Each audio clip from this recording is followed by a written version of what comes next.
Okay. 48,000 కోట్ల రూపాయల royalty మనకు రావాల్సిందని ఈ బేసిన్‌లో ఎందుకని ఈ ప్రభుత్వం ఒత్తిడి చేయటం లేదు?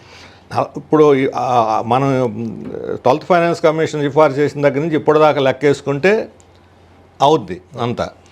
ఇప్పుడు ప్రతి సంవత్సరం కట్టాల్సింది ఇప్పుడు ఉదాహరణకు మనకి ఆయిల్లో కానీ ఇతర రా మెటీరియల్ ఈ ఖనిజాలు ఎక్స్పోర్ట్లో కానీ లేదా గ్రానైట్ కానీ ఇటన్నిటిలో జరుగుతున్నాయంటే ఒక లోడుకి ఇప్పుడు ఇసుకలో కూడా మనకు కనిపిస్తుంటుంది. ఒక లోడుకి కడతారు, ఒక పేపర్ తీసుకుంటారు, 10 లోడ్లు అదే పేపర్ మీద వెళ్ళిపోద్ది. దొంగ ఈ ఇన్వాయిస్ సృష్టించి పన్ను ఎగ్గొడుతున్నారు.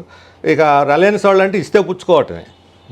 రిలయన్స్ లాంటి కంపెనీలు ఇస్తే పుచ్చుకోవడం తప్ప కనీసం ఇవ్వాలి అని అడగలిగిన ధైర్యం కూడా ఈ ప్రభుత్వాలకు లేదు. ఎందుకంటే ప్రభుత్వాలే మారిపోతాయి. అతను కాదని అదానీ కానీ అంబానీ కానీ కాదు అని సవాల్ చేస్తే మరుక్షణం ఈ ప్రభుత్వాలు కూలిపోతాయి. అంటే చంద్రబాబు నాయుడు కూడా అదే పరిస్థితి వస్తుంది. ఖచ్చితంగా. అందుకని అధికారం వాళ్ళు నడుపుతున్నారు, వీళ్ళు నడపటం లేదు.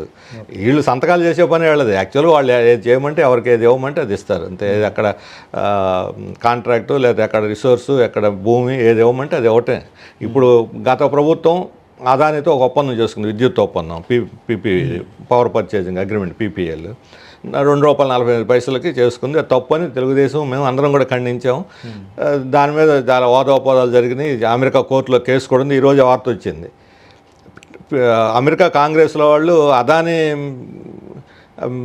పెట్టుబడి పెడితే కేసులు ఎత్తేసినట్టుగా దాన్ని క్విట్ ప్రోకో చేసుకున్నారు అని చెప్పి వాళ్ళే విమర్శిస్తున్నారు.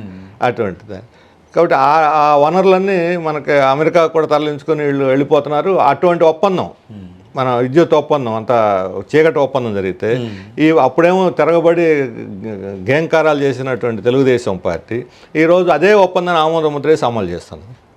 ఏమనాలి దాన్ని?